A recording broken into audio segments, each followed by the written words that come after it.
आपने कभी सोचा है कि जिस देवता के नाम मात्र से आज पूरी दुनिया कांपती है, जिसके प्रकोप के डर से राजा रातों रात फकीर बन जाते हैं और जिसका साया पड़ते ही स्वर्णमयी लंका राख के ढेर में बदल जाती है, आखिर उस देवता की अपनी कहानी इतनी दर्दनाक और अन्याय से भरी क्यों है?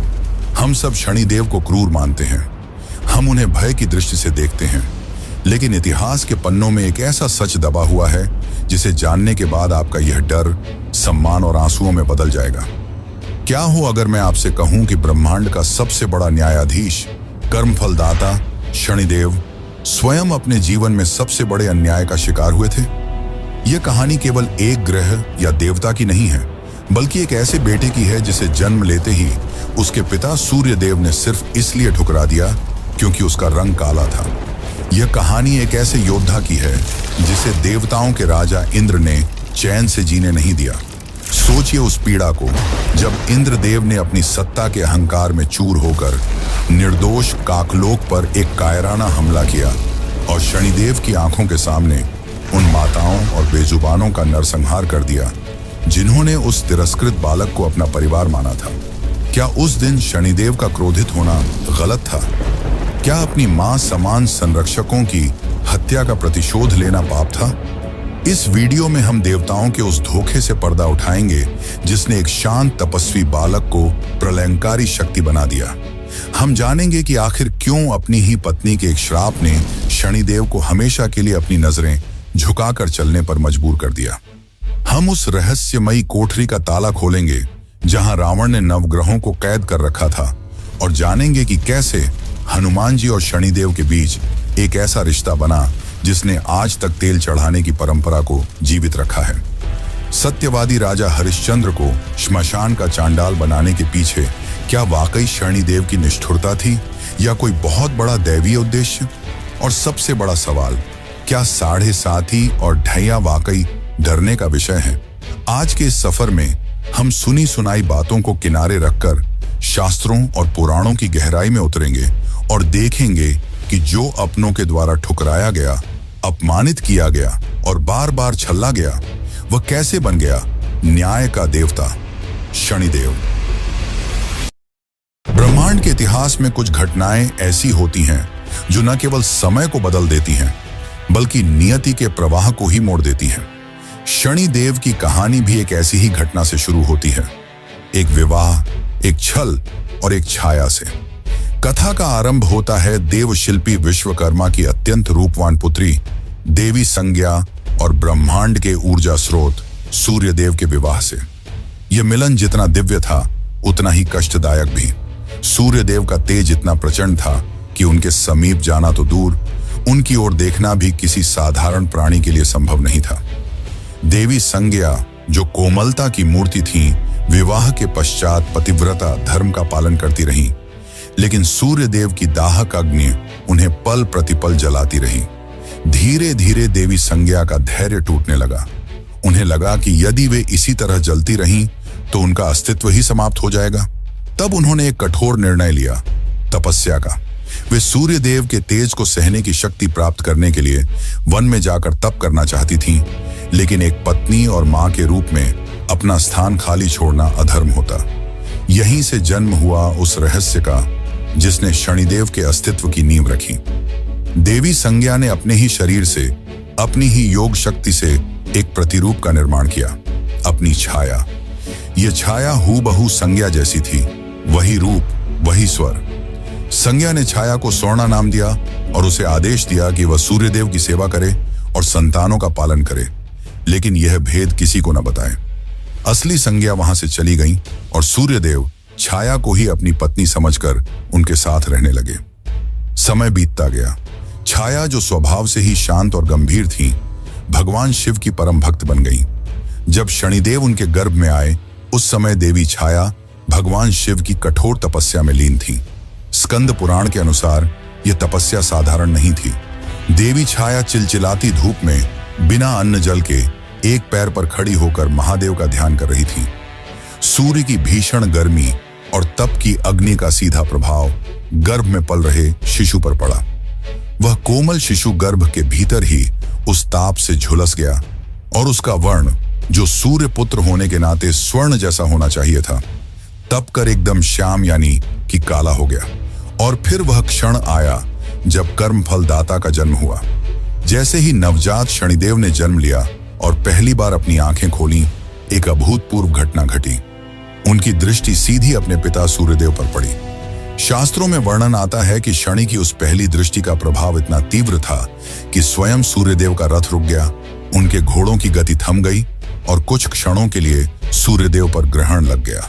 स्वयं प्रकाश के देवता काले पड़ गए। यह ब्रह्मांड को पहली चेतावनी थी कि यह बालक कोई साधारण नहीं, बल्कि स्वयं एक महाशक्ति है।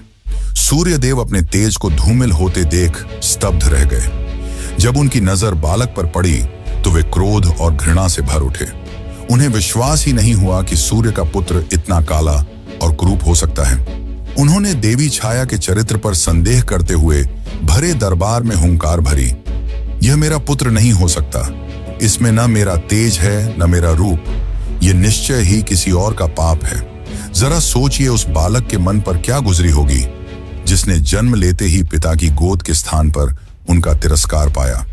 अपनी मां का अपमान और स्वयं का अस्वीकार, यही वह पहला आघात था जिसने नन्हे शनि के कोमल मन में पिता के प्रति विद्रोह और क्रोध का बीज बो दिया। सूर्यदेव ने उन्हें त्याग दिया, लेकिन वे नहीं जानते थे कि जिसे वे आज क्रूप कहकर ठुकरा रहे हैं, वही एक दिन उनके अहंकार को चूर चूर कर न्याय का देवता बनेगा। सूर्यलोक के उस वैभव और सुख सुविधाओं से दूर अब नन्हे शनि और माता छाया का नया ठिकाना था। पृथ्वी का एक घना, वीरान और डरावना जंगल, जहां मखमली बिस्तर और दास दासियां होनी चाहिए थीं, वहां अब कटीली झाड़ियां, जंगली जानवरों की आवाजें और सर के ऊपर सिर्फ खुला आसमान था। माता छाया अपने नन्हे पुत्र को सीने से लगाए हर आहट पर सहम जाती थी, लेकिन उन्हें नहीं पता था कि जिस दुनिया ने उन्हें ठुकराया है, उससे कहीं ज्यादा अपनापन उन्हें इस वीराने में मिलने वाला था।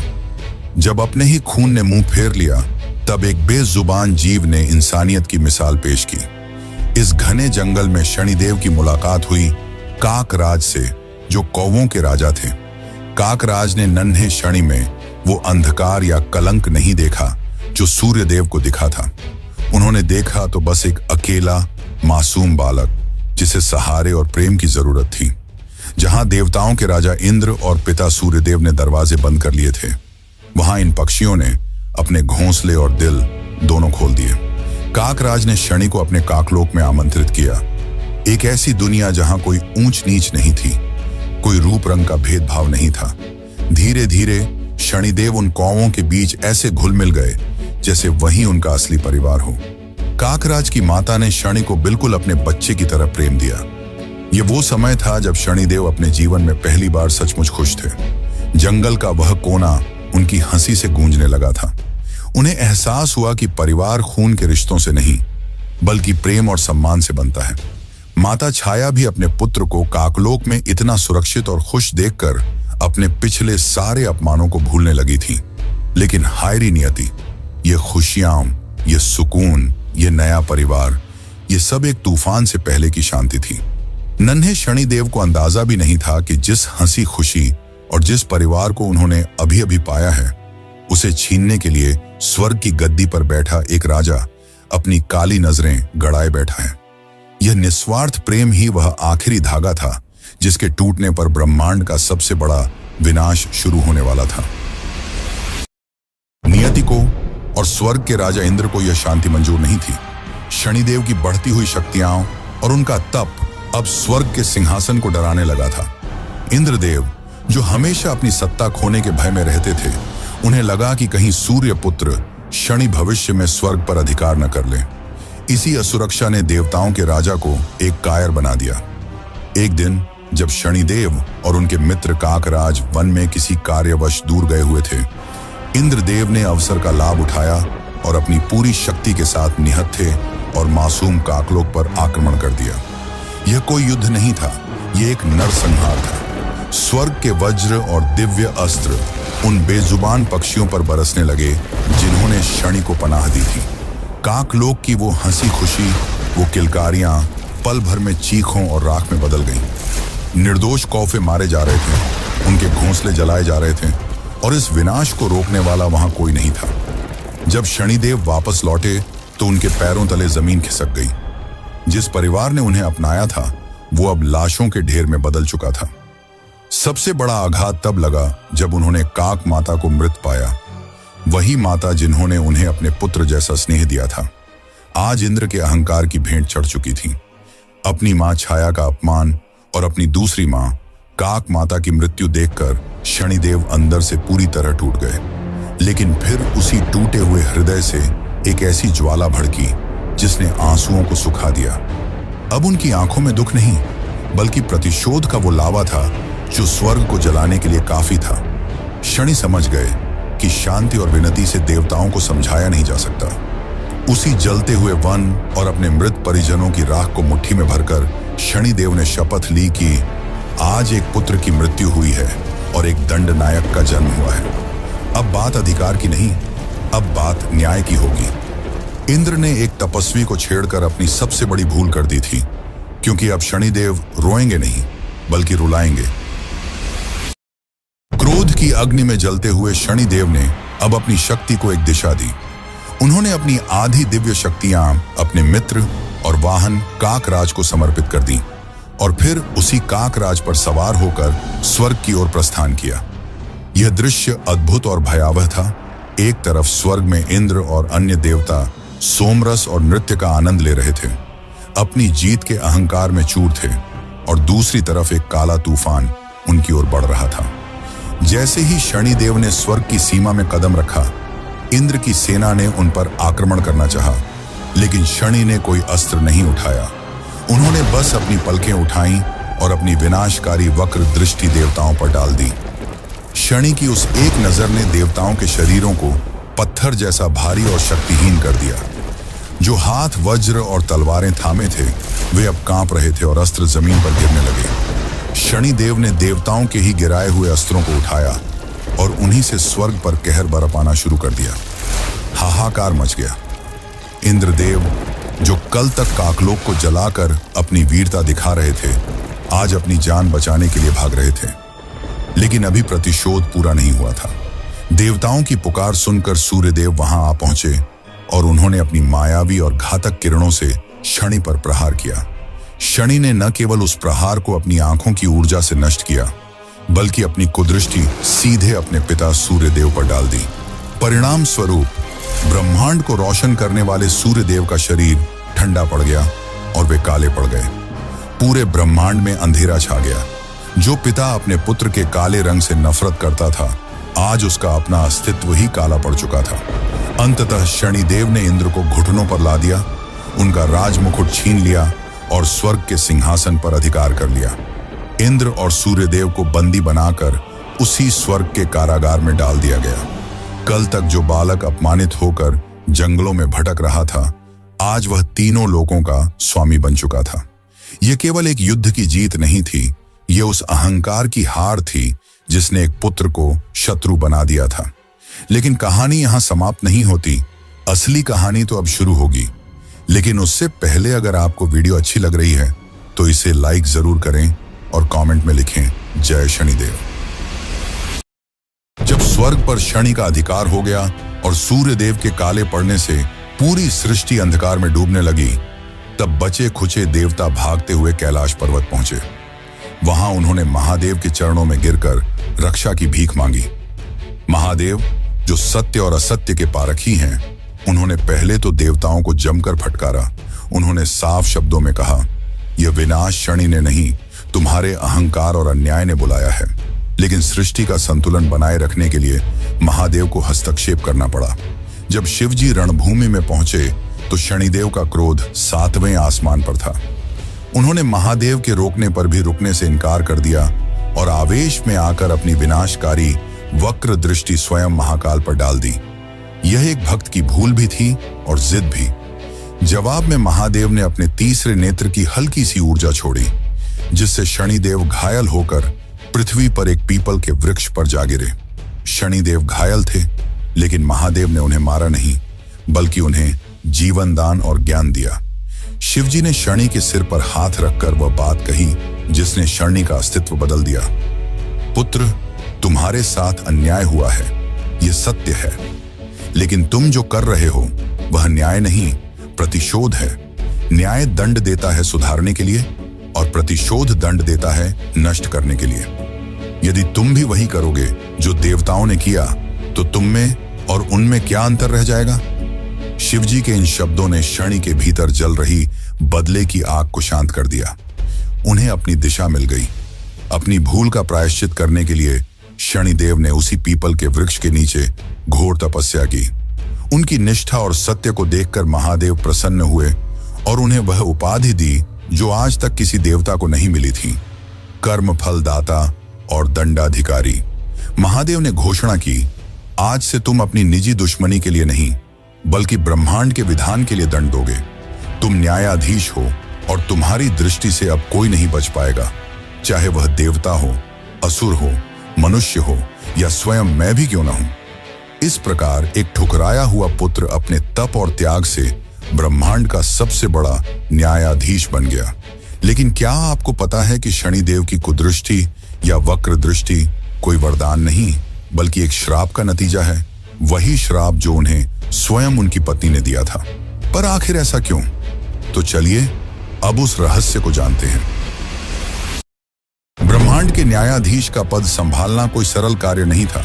शनिदेव अब अपने निजी सुख दुख से ऊपर उठकर केवल कर्मों का हिसाब रखने में लीन हो गए थे। उनके इसी वैराग्य और एकांत को देखकर माता छाया ने सोचा कि विवाह शायद उनके जीवन में संतुलन लाएगा। उनका विवाह गंधर्व राज चित्ररथ की परम तेजस्वी कन्या, जिसे पुराणों में धामिनी या चित्ररथ कहा गया है, उनसे हुआ। वह रूपवान थी और शनिदेव से प्रेम और समय की अपेक्षा रखती थी। लेकिन शनिदेव, जो महादेव की भक्ति में और ब्रह्मांड के न्याय में इतने डूबे हुए थे कि उन्हें दाम्पत्य जीवन का भान ही नहीं रहा। वे अक्सर घंटों हफ्तों तक ध्यान मुद्रा में लीन रहते, बाहरी दुनिया से पूरी तरह कटकर। एक पत्नी के लिए इससे बड़ा अपमान क्या हो सकता था कि उसका पति उसके अस्तित्व को ही अनदेखा कर दे।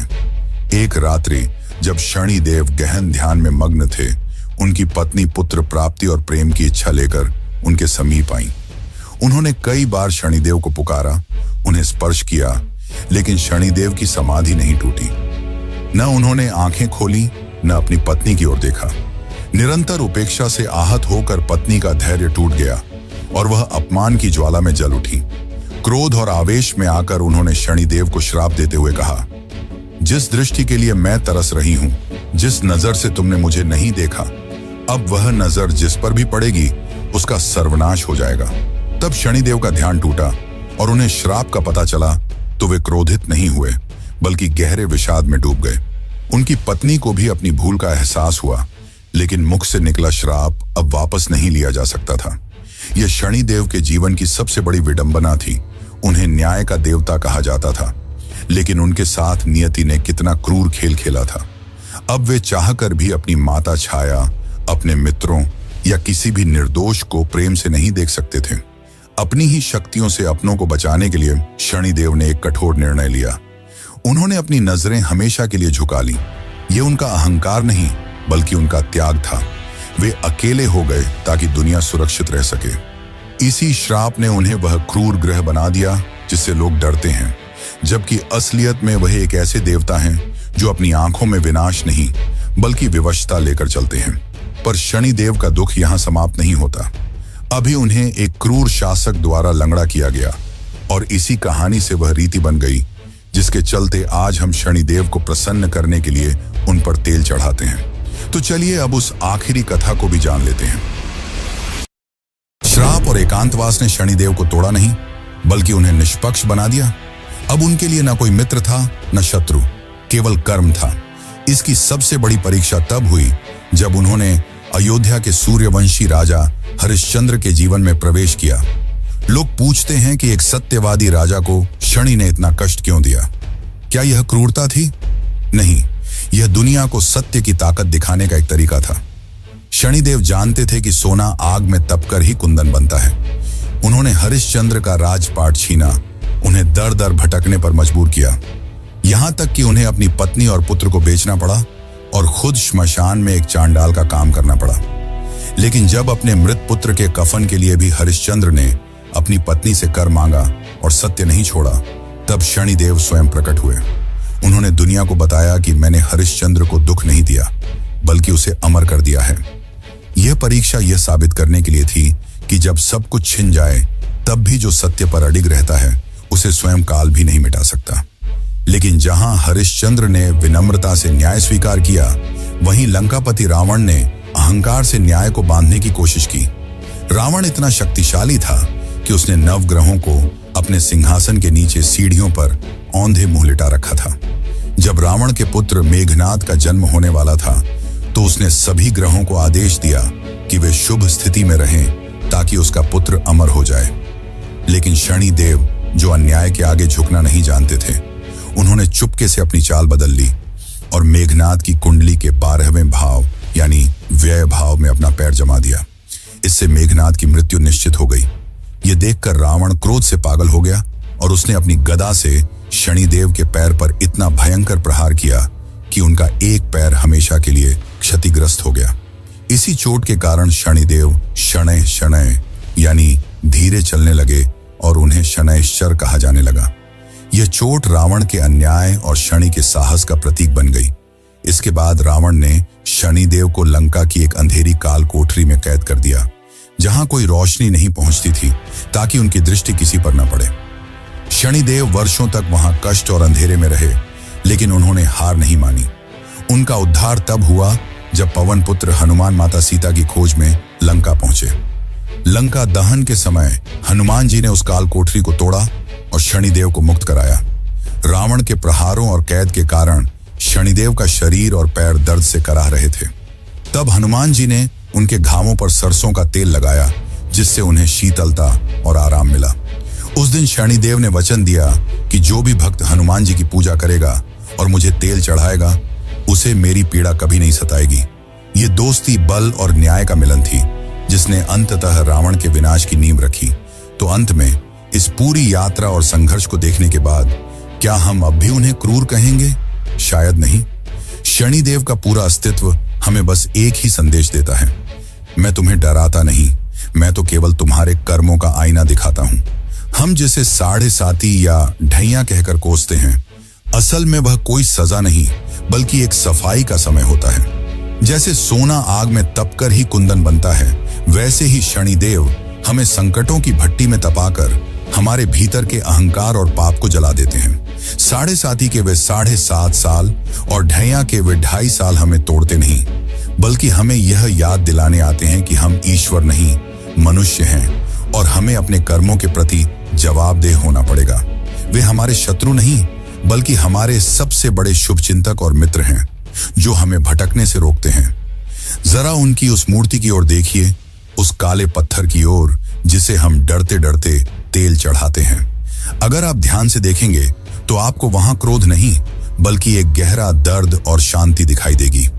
एक ऐसे बेटे का दर्द जिसे पिता ने ठुकरा दिया, एक ऐसे पति का दर्द जो अपनी ही पत्नी के श्राप से बंधा है, और एक ऐसे देवता का दर्द जिसे दुनिया ने गलत समझा। वे ब्रह्मांड के वो ट्रेजिक हीरो हैं जिन्होंने अंधकार को चुना ताकि बाकी दुनिया में उजाला रहे। उन्होंने बुरा बनना स्वीकार किया ताकि अच्छाई का संतुलन बना रहे। शनिदेव न्याय के उस सिंहासन पर बैठे हैं जहां फूल नहीं, सिर्फ कांटे हैं, और वे उन कांटों को चुभने देते हैं ताकि धर्म की रक्षा हो सके। तो अगली बार जब आप शनि मंदिर के सामने से गुजरें तो डरिएगा मत, बस हाथ जोड़कर धन्यवाद कहिएगा उस देवता को जो अपने माथे पर कलंक लगाकर पूरी दुनिया के पापों का हिसाब रखता है। यही सत्य है, यही न्याय है और यही शनिदेव है।